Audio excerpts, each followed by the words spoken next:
CJP के नेताओं के बीच बैठक हुई। कॉन्स्टिट्यूशनल क्लब में सीजेपी के साथ सफल बातचीत हुई। बैठक में तीनों मांगों पर सरकार ने मुहर लगा दी। सीजेपी की मांग को सरकार ने स्वीकार किया है।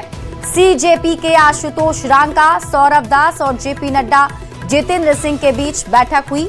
कॉन्स्टिट्यूशनल क्लब में तीसरे दौर की बातचीत सफल रही। सरकार ने तीनों मांगों पर मुहर लगाई। धर्मेंद्र प्रधान का इस्तीफा, पीड़ित परिवार को 1 करोड़ मुआवजा और छात्रों पर दर्ज केस वापस लेने पर सहमति बन गई। सरकार के प्रतिनिधि ने सभी 3 मांगों को स्वीकार कर लिया है, जिसमें से एक मांग पहले ही पूरा हो गया है। मांग पूरा होने पर सीजेपी ने धरना खत्म करने का भी ऐलान किया। सीजेपी ने जंतर मंतर पर मौजूद छात्रों को वापस लौटने को कहा। महीनों से जारी प्रदर्शन को खत्म करने की घोषणा की। नीट पेपर लीक के खिलाफ धरना दिया जा रहा था। जो हमारा जंतर मंतर पर प्रदर्शन चल रहा था, उस प्रदर्शन की 3 मुख्य मांगे थी। धर्मेंद्र प्रधान जी का इस्तीफा, जो भी लीगल केसेस प्रोटेस्टर्स पे, ऑर्गेनाइजर्स पे फाइल किए गए हैं, उन एफआईआर को, उन केसेस को विड्रॉ किया जाए और कोई भी फ्यूचर केसेस प्रोटेस्टर्स या ऑर्गेनाइजर्स के साथ ना के अगेंस्ट ना लिए जाए। और तीसरी डिमांड हमारी थी 1 करोड़ का कॉम्पनसेशन उन परिवारों के लिए जिन्होंने नीट का पेपर लीक होने के बाद अपनों को खो दिया। आज अभी कुछ देर पहले धर्मेंद्र प्रधान जी ने इस्तीफा दे दिया है, जिसका मतलब हमारी पहली मांग, जो इस पूरी प्रोटेस्ट की पहले दिन से मांग थी, 6 जून को जब हम पहली बार जंतर मंतर आए थे, तो धर्मेंद्र प्रधान जी ने इस्तीफा दे दिया है, जिसका मतलब है कि हमारी पहली मांग जो है मान ली गई है। साथ साथ जो हम लोगों की दूसरी मांग थी कि सारे एफआईआर जो सारे प्रोटेस्टर्स के खिलाफ फाइल किए गए हैं अभी तक, सिर्फ दिल्ली में नहीं लेकिन सारे बीजेपी रूल्ड और बीजेपी एलाइड स्टेट्स में, वो एफआईआर विड्रॉ हो जाए। ये भी हमारी सेकंड मांग थी। सरकार ने वो मांग को भी मान लिया है। साथ साथ ये जो विड्रॉल है वो शॉर्टली हो जाएगा। जो एफआईआर फाइल हो चुके हैं, जितना हमें लास्ट इंफॉर्मेशन के मुताबिक 15 से 20 एफआईआर दिल्ली में फाइल हुए हैं, वो सारे एफआईआर की कॉपी सरकार ने अश्योर किया है कि शॉर्टली हमारे साथ शेयर करेंगे। एंड जो कॉपीज है वो 3 से 4 दिन के अंदर इन एनी केस हमें मिल जाएगी। जो विड्रॉल है वो भी शॉर्टली सरकार ने अश्योर किया है कि विड्रॉ हो जाएंगे। साथ साथ इन्होंने ये भी हम लोगों ने एग्री किया है कि फ्यूचर में कोई भी एक्शन नहीं लिया जाएगा किसी भी प्रोटेस्टर के खिलाफ एंड सीजेपी की जो टीम है, जो ऑर्गेनाइजर्स है, उनके खिलाफ। ये आज हमारे सौरभ दास और रंका जी के साथ तीसरी मुलाकात है और आज भी लंबी बातचीत हुई।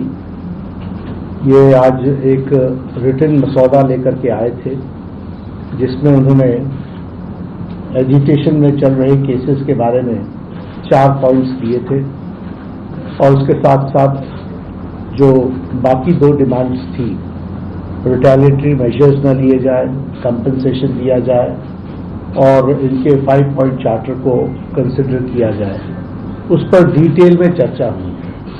डिटेल में चर्चा होने के पश्चात सबसे पहली बात तो ये है कि जो इनका एक 4 पॉइंट्स था, उसका लबोलबाब ये था कि कोई भी एक्शन एफआईआर न हो और अगर है तो वो विड्रॉ हो, वो चाहे दिल्ली पुलिस के द्वारा हुआ हो, चाहे वो बीजेपी रूल्ड स्टेट्स में कहीं हुआ हो, तो वो एफआईआर की कॉपी भी इनको हम देंगे और उसको विड्रॉ करने की बात कोई भी एक्शन नहीं होगा।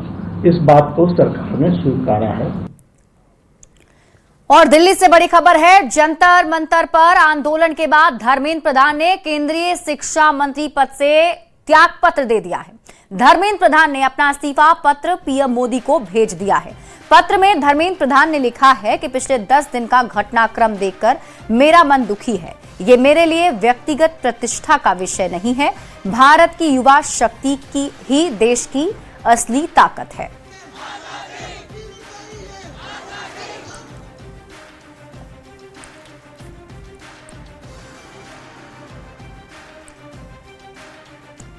और दिल्ली से आपको बड़ी खबर बताते हैं। आरएसएस प्रमुख मोहन भागवत का भी बयान सामने आया। नई पीढ़ी सवाल पूछती है। मोहन भागवत ने कहा कि नई पीढ़ी से संवाद करने की जरूरत है। बच्चों को प्यार दें, उनके सवालों के जवाब दें। नई पीढ़ी को तर्क समझाना जरूरी है। डिटेक्शन नहीं, डिस्कशन ज्यादा जरूरी है। अभी ऐसा नहीं है, नई पीढ़ी प्रश्न पूछती है, उनको तर्क बताना पड़ता है। जो सारा भौतिक साधनों से प्रचार का मारा उन पर होता है, उसमें से भूल भुलैया उत्पन्न हो, उनसे उनको बाहर निकालना पड़ता है। तो एक तो बहुत अधिक अपनापन देने की जरूरत है, समय देने की जरूरत है और संवाद करने की जरूरत है। डिक्टेशन नहीं, डिस्कशन, ऑर्डर नहीं, कॉन्सेंसस। ऋषिकेश में 25 जुलाई को से रामझूला पुल को बंद कर दिया जाएगा और 6 महीने पुल की मरम्मत का काम किया जाएगा। वहीं कांवड़ यात्रा के दौरान आवाजाही के लिए जानकी पुल और बजरंग सेतु ही खुले रहेंगे। रामझूला पुल के निर्माण वर्ष 1985 में हुआ था। इसकी कुल लंबाई 220 मीटर और चौड़ाई 3 मीटर है। पुल पर लोहे की चादर पर डामर डालकर आवागमन के लिए ट्रैक बनाया गया है। जो हमारे पहले चलते थे, लक्ष्मण झूला जो बजरंग सेतु हो गया, राम झूला और जानकी सेतु, उसमें से एक जो राम झूला है उसका स्ट्रेंथनिंग का काम शुरू हो गया है। तो पीडब्ल्यूडी द्वारा उसको बंद करने के लिए 25 जुलाई की डेट दे दी गई है और हमने उनको बोला है कि स्थानीय लोगों को, ज़्यादा से ज़्यादा लोगों को ये सूचना देते हुए कि इसका स्ट्रेंथनिंग का काम है, इसको करते हुए इसको बंद कर। कांवड़ यात्रा 30 जुलाई से शुरू होने जा रही है और आज 25 जुलाई को राम झूला पुल पूर्णतः प्रतिबंधित कर दिया गया है आवाजाही के लिए। इसमें रिपेयर का काम अगले 6 माह तक चलेगा, जिसके चलते पुल को पूरी तरह से बंद कर दिया गया है। अब यात्रियों को जो नीलकंठ जाना चाहते हैं उनको बजरंग सेतु के साथ साथ जानकी पुल से आवाजाही करनी पड़ेगी। ऋषिकेश से आशीष डोभाल, न्यूज़ 18। सीकर में स्थित विश्व प्रसिद्ध खाटू श्याम जी धाम में देवशयनी एकादशी और द्वादशी का 2 दिवसीय मासिक मेला पूरे शबाब पर है। अल सुबह से ही बाबा श्याम के दर्शन के लिए श्रद्धालुओं का सैलाब उमड़ रहा है। देश भर से आए भक्त रिंगस से निशान पद यात्रा कर बाबा के दरबार में अपनी आस्था अर्पित कर रहे हैं। भारी भीड़ को देखते हुए सुरक्षा के कड़े इंतजाम किए गए और वीआईपी दर्शन पूरी तरह बंद कर दिए गए हैं। रविवार और द्वादशी के चलते कल भी लाखों श्रद्धालुओं के पहुंचने की संभावना है। उत्तरकाशी में लगातार हो रही बारिश के चलते जनजीवन प्रभावित है। वहीं भारी भूस्खलन और मलबा आने से यमुनोत्री नेशनल हाईवे कई जगहों पर बंद है। यमुनोत्री हाईवे सिलाई बैंड और सयाना चट्टी के पास भारी मलबा और बोल्डर आने से बंद है। पहाड़ी से लगातार मलबा और पत्थर गिर रहे हैं। वहीं प्रशासन की टीम दोनों हाईवे को खोलने में जुटे हैं, लेकिन बार बार हो रही बारिश से लैंडस्लाइड हो रहा है, जिसने मुश्किलों को बढ़ा दिया है।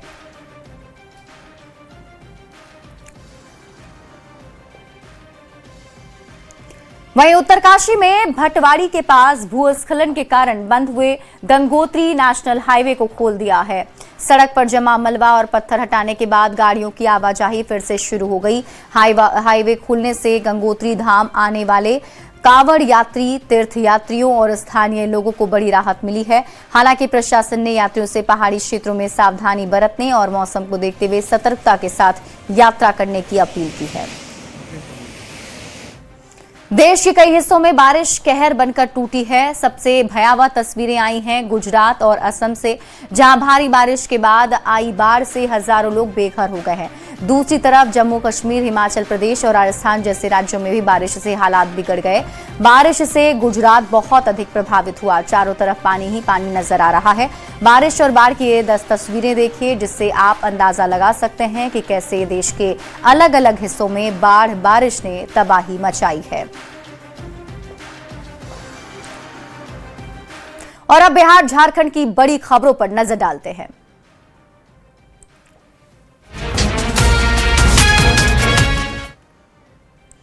पेपर लीक के विरोध में जमकर बवाल हुआ। बिहार में शहर शहर उपद्रवियों का आज उत्पात देखने को मिला है। प्रदर्शनकारी और पुलिस में टकराव की भी खबर है। जमकर पत्थरबाजी हुई, पुलिस ने फिर लाठीचार्ज किया। प्रदर्शनकारियों की तरफ से आगजनी कर जमकर हंगामा किया गया है। ये तस्वीरें टीवी स्क्रीन पर आपको दिखा रहे हैं। अलग अलग शहरों की ये तस्वीर है जिसमें आप देख सकते हैं किस तरीके से आज ये प्रदर्शन किया गया है। कई जगह पर तोड़फोड़ की गई है, लाठी और पत्थरबाजी भी की गई। पुलिस ने भीड़ को नियंत्रित करने के लिए लाठीचार्ज भी किया। खबर पूर्णिया से है जहां प्रदर्शन के दौरान कुछ उपद्रवियों ने माहौल बिगाड़ दिया। डीएम अंशुल कुमार और एसएसपी शौर्य सुमन के समझाने के बावजूद कुछ लोग सड़क पर उतर आए और पुलिस पर पथराव किया। हालात बिगड़ने पर पुलिस ने लाठीचार्ज कर कई लोगों को हिरासत में लिया है। इसी दौरान कुछ गाड़ियों में भी तोड़फोड़ की गई। प्रशासन के मुताबिक हालात अब पूरी तरह काबू में है और पूरे शहर में पुलिस गश्त बढ़ा दी गई है।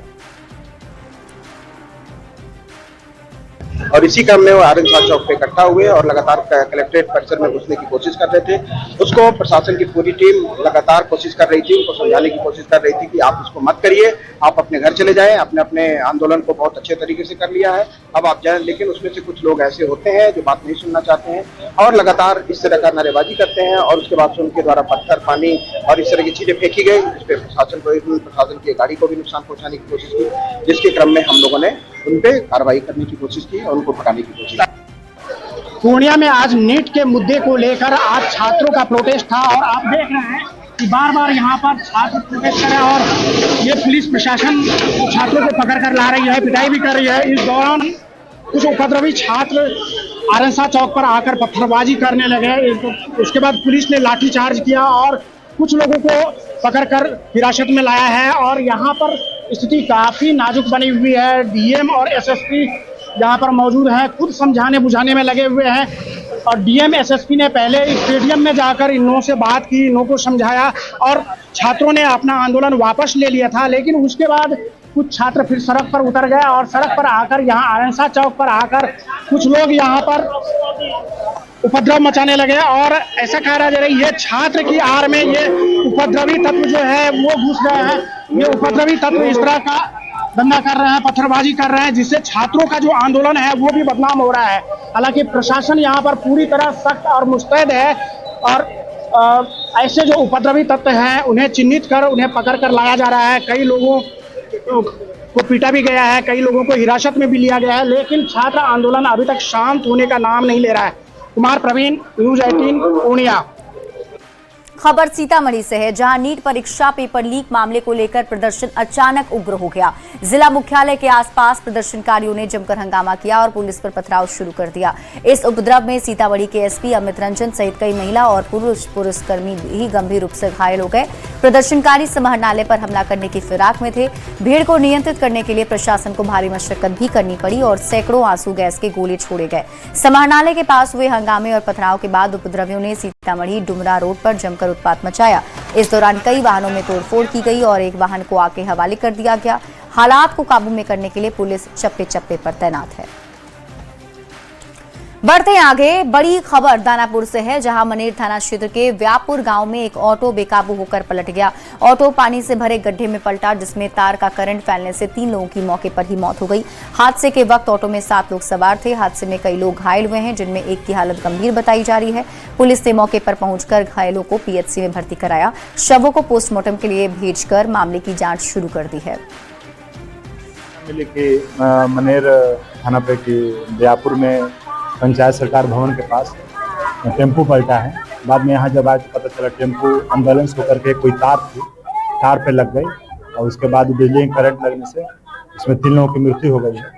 इसके बाद इसका अग्रिम कार्रवाई हम लोग कर रहे हैं पोस्टमार्टम। टेम्पू उधर से आ रहा था, आने क्रम में करंट जो है का जो तार गिरा हुआ था उसी में बजने क्रम में जो है 3 व्यक्ति का मृत्यु हो गया। एक व्यक्ति जो हॉस्पिटलाइज है। कुल 4 सवार थे। सवार तो 5-6 थे, लेकिन 3 का घटना पर ही मृत्यु हो गया, एक हॉस्पिटलाइज है। बड़ी खबर सासाराम से है, जहां बच्चों से भरी स्कूल बस पानी भरे गड्ढे में पलट गई। घटना कोचस थाना क्षेत्र के जलालपुर की है। हादसे में बस चालक सहित 29 बच्चे अधिक रूप से घायल हो गए हैं। स्थानीय ग्रामीण तत्काल घटनास्थल पर पहुंचे, बस में फंसे बच्चों को सुरक्षित बाहर निकाला। इसके बाद घायलों को इलाज के लिए नजदीकी अस्पताल भेजा गया। घटना के बाद स्थानीय लोगों ने आरोप लगाया कि स्कूल लंबे समय से अनफिट और जर्जर वाहनों का संचालन कर रहा है। लोगों का कहना है कि बसों की तकनीकी जांच और फिटनेस पर ध्यान नहीं दिया जा रहा, जिससे बच्चों की जान जोखिम में पड़ रही है। उधर हादसे की सूचना मिलने के बाद पुलिस मौके पर पहुंची और मामले की जांच शुरू कर दी। रोड पे बैठे हुए थे, डीपीएस कोचस का बस जो बच्चे को लेकर जा रही थी इधर से, और इधर मतलब कुछ का स्टीयरिंग फेल हुआ, क्या हो, ड्राइवर तो बोल रहा है कि स्टीयरिंग फेल है, और इसी दौरान गाड़ी पलटी कर गया इधर गड्ढे में। पूरा हम लोग ग्रामीण पूरा लोग इधर आकर बच्चे को पूरा निकाल कर सुरक्षित बचा लिए हैं। कोई कुछ का हुआ नहीं है, ड्राइवर को घायल है। यहाँ डीपीएस विद्यालय का एक बस थी जो कि बिल्कुल अनफिट बस है। आज उसी पे हम लोग के पूरा गांव के जवार के बच्चे विद्यालय जाते थे, और अनफिट के वजह से आज स्कूल का विद्यालय पलट गया है, जिसमें पूरी लापरवाही विद्यालय के संचालक जो व्यवस्थापक हैं उनकी है। ये लोग जितने बिना नंबर प्लेट का गाड़ी देख लीजिए। बिहार में सम्राट सरकार ने 100 दिन पूरे कर लिए हैं और इस मौके पर पटना के बीआईटी मिश्रा में कार्यक्रम का आयोजन किया गया, जिसमें पूरा मंत्रिमंडल एक मंच पर शामिल था। इस मौके पर मुख्यमंत्री सम्राट चौधरी ने कहा कि नीतीश कुमार विजन के आधार पर बिहार विकास के पथ पर तेजी से बढ़ रहा है और जहां भी समस्या है उसे दूर किया जा रहा है। मुख्यमंत्री ने कहा कि विकसित बिहार के लिए कोई भी कोर कसर नहीं छोड़ी जाएगी। जनता की उम्मीदों पर खरा उतरना ही सरकार की सर्वोच्च प्राथमिकता है। क्षेत्र में इतनी सुविधाएं, कल ही हम लोग खेल विभाग के कार्यक्रम में थे। अब खेल विभाग में समझिए आज हमारे बच्चे राष्ट्रीय अंतर्राष्ट्रीय स्तर की स्पर्धाओं में पहुंच रहे हैं, और पंचायत में स्टेडियम बनाने से लेकर राजगीर में खेल विश्वविद्यालय माने यूनिवर्सिटी से लेके स्पोर्ट्स एकेडमी बनाने तक का काम, इंफ्रास्ट्रक्चर हमारे नीतीश कुमार जी ने उपलब्ध करा दिया, और ये बेहद प्रसन्नता की बात है। और हम बिहार वासियों के लिए सौभाग्य की बात है कि हमारे सम्राट चौधरी जी, मुख्यमंत्री जी, उस आधारशिला पर एक विकास की मजबूत इमारत खड़ी कर रहे हैं, जिसमें हम लोग सब लोगों का सहयोग है। 100 दिन मेरे मुख्यमंत्री काल के हुए, और इसका नेतृत्व देश के यशस्वी प्रधानमंत्री जी जो विकसित भारत की कल्पना करते हैं, और बिहार के पूर्व मुख्यमंत्री श्री नीतीश कुमार जी जो समृद्ध बिहार की कल्पना करते हैं, उनके दिखाए रास्ते पर आज बिहार आगे बढ़ रहा है। साथियों, जनता का ये भाई जो सम्राट चौधरी पटना में बैठा है, इसको सुनने का काम करेगा और इसको निष्पादित करने का काम करेगा। हम छोड़ नहीं सकते। जनता की आकांक्षाओं को पूरा करना हमारा धर्म है। जनता के लिए जो काम हो सकते हैं उसको करना है। लेकिन साथियों, आपको मैं जरूर बताना चाहूंगा, यहां हमारे सभी माननीय साथी बैठे हैं, सब लोग लगातार सभी अपने विभाग को बढ़ाने का काम कर रहे हैं। जिस विभाग को देखिएगा उस विभाग में लाखों करोड़ रुपए खर्चे करके बिहार की जनता का भलाई करने का काम किया जा रहा है। और अब लॉ एंड ऑर्डर की खबरों पर नजर डालते हैं।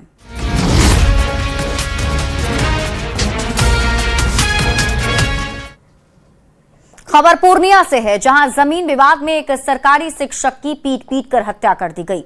घटना कटिहार जिला के सुधानी थाना इलाके की है। 2 एकड़ जमीन को लेकर विवाद हुआ, जिसके बाद मृतक के मामा समेत 8-10 लोगों ने उसकी बेरहमी से पिटाई कर दी और उन्हें निजी अस्पताल में भर्ती कराया गया था, जहां इलाज के दौरान उनकी मौत हो गई।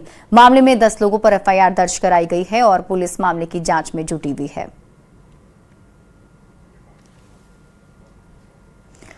और अब ये लाइव तस्वीरें टीवी स्क्रीन पर आपको दिखा रहे हैं। बांकेपुर की तस्वीर आप देख रहे हैं, जनसभा की तस्वीर है, जहां मुख्यमंत्री सम्राट चौधरी मंच पर आपको नजर आ रहे होंगे। उनके साथ जेडीयू के राष्ट्रीय कार्यकारी अध्यक्ष संजय झा आपको दिख रहे हैं, और उनके साथ रविशंकर प्रसाद आपको नजर आ रहे होंगे। साथ ही साथ कृषि मंत्री रामकृपाल यादव भी मंच पर मौजूद हैं। आपको बता दें, बांकीपुर का रण अब काफी नजदीक है और बांकीपुर उपचुनाव को लेकर ही ये जनसभा आयोजित की गई है। बोले एक बार मेरे साथ जोरदार ढंग से दोनों हाथ उठा के नारा लगाइए, भारत माता की। मंदिर के ही आवाज ही हो लगावा मां। तो जनसभा की तस्वीरें हम आपको अभी दिखा रहे थे, उस पर नजर बनी रहेगी, लेकिन इसी बीच रुक कर लेते हैं इस वक्त की बड़ी खबर की ओर। बड़ी खबर आपको जमुई से बताते हैं, जहां खैरमा मोहल्ले के उत्क्रमित मध्य विद्यालय में हेडमास्टर पर बच्चों के साथ गलत व्यवहार करने का आरोप लगा है। हेडमास्टर के खिलाफ ग्रामीणों ने जमकर हंगामा किया है। आक्रोशित लोगों ने हेडमास्टर को स्कूल परिसर में बंधक बना लिया। इसके बाद सूचना मिलने पर पुलिस मौके पर पहुंची और मामले की जांच कर कार्रवाई का भरोसा दिया, जिसके बाद हालात सामान्य हुए। ग्रामीणों का आरोप है कि हेडमास्टर का बच्चों के प्रति व्यवहार लंबे समय से ठीक नहीं है और कई शिकायतों के बावजूद सुधार नहीं हुआ। और छपरा से आपको बड़ी खबर बताते हैं, प्रदर्शन के दौरान उपद्रवियों के पथराव में सदर बीडीओ दृष्टि पाठक घायल हो गई हैं। इलाज के लिए सदर अस्पताल में भर्ती कराया गया। वीडियो के आंख और सिर में गंभीर चोटें आई हैं। पीएमसीएच रेफर कर दिया गया है। तो छपरा से आपको बड़ी खबर बता रहे हैं, जहां प्रदर्शन के दौरान उपद्रवियों के पथराव में सदर बीडीओ दृष्टि पाठक घायल हो गए हैं। इलाज के लिए सदर अस्पताल में उन्हें भर्ती कराया गया है। और अब बात खेल जगत की खबरों की करते हैं।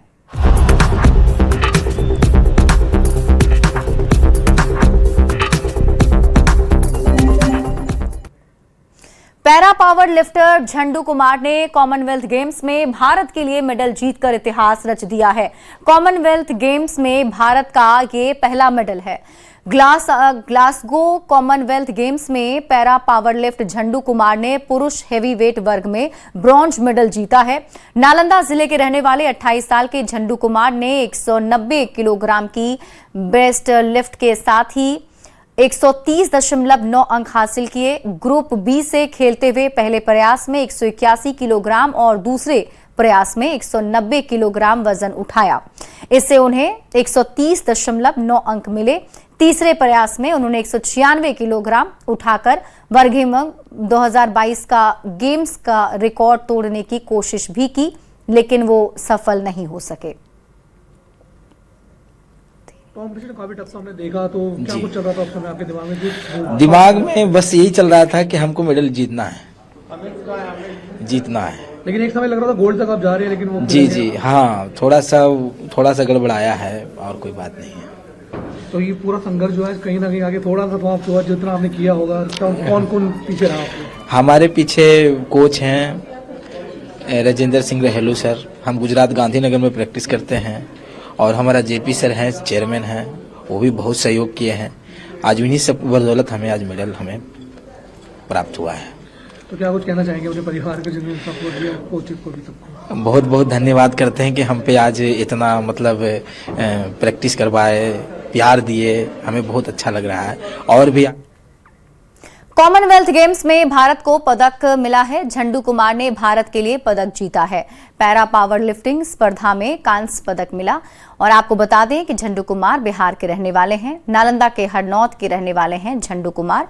पीएम मोदी ने भी झंडू कुमार को बधाई दी है। पीएम मोदी ने लिखा, #CWG 2026 में भारत के लिए पदकों का खाता खोलते हुए झंडू कुमार ने पुरुष हेवीवेट पैरा पावर लिफ्टिंग स्पर्धा में कांस्य पदक जीतकर शानदार प्रदर्शन किया। उन्हें इस उपलब्धि पर हार्दिक बधाई। उनकी सफलता अद्भुत शक्ति, अटूट संकल्प और वर्षों की कड़ी मेहनत का प्रतीक है। हर चुनौती का सामना करते हुए अंतर्राष्ट्रीय मंच पर उत्कृष्ट प्रदर्शन कर उन्होंने पूरे देश को गौरवान्वित किया है और लाखों भारतीयों को प्रेरित किया है।